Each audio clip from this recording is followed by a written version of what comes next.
Мынакей келген жаңы жылыңыз менен чын жүрөктөн куттуктайбыз. Анан сизди сагындык. Чындыгында көптөн бери көрө элекпиз. Кайсыл жакта жүрдүңүз? Анан интервью бере элеңизге канча жыл болду? Мен негизи шаарда эле жүрөм. Ырдай элегиме толук 10 жыл болду окшойт. Интервью бере элегиме деле ошо 10 жыл болуптур. Азыр камераны көрүп, толкунданып, сүрдөп уялып атам бирке.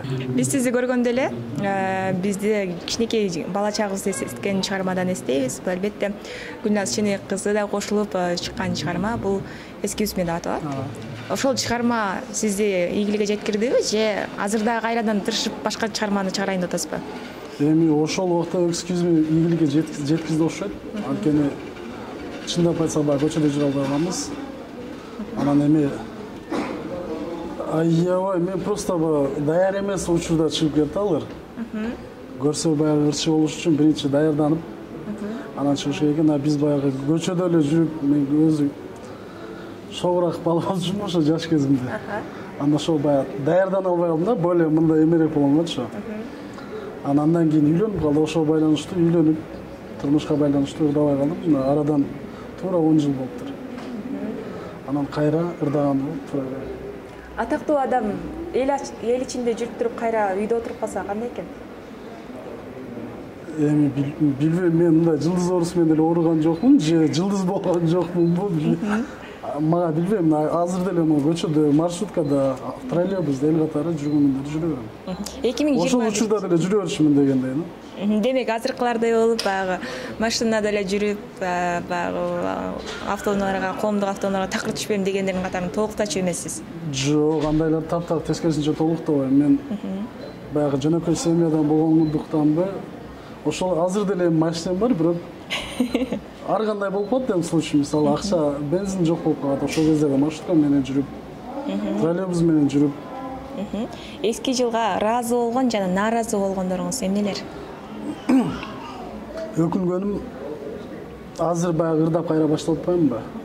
Өкүнгөнүм мындан где-то кайра эле ошо 5 жыл же 10 жыл мурун азыркындай бир кандай десем, азыркындай баягы музыкага бир эмен болгондо, илхомум же мындай аракетим болгондо, сонун болмок деп калам. Бирок ийгиликтин баягы эрте кечи жок. Азыр деле баягы музыкада негизи жашка карабайт деп коет го. Азыр деле кайра баштаган туура көрүнөт. Бирок 10 жыл мурун же 5 жыл мурун болсо, иши жакшыраак болмок. Ал нааразы болгонуңуз экен, ыраазы болгонуңуз эмне? Мисалы эмнелерге ыраазысыз, кандай ийгиликтерди багындыра алдыңыз? Сиз үчүн 2021 кандай жыл болду?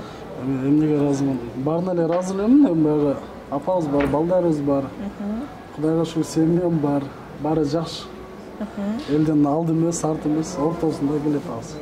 2022 сизден эмнелерди күтөбүз? 2022 бир аябай көп ырларды, аябай көп клиптерди күтөбүз деп Кудай кааласа. Себеби ушул жылы баардык күчүмдү ушул музыкага арнайладым.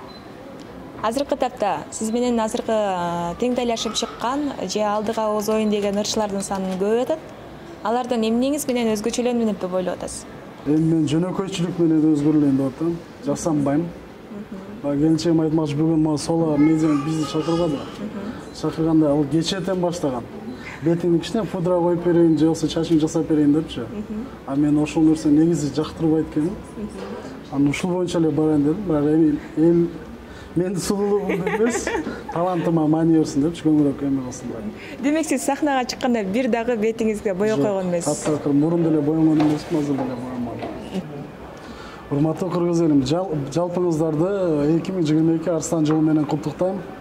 Барыңыздарга барчылык, токчулук, молчулук тилейм.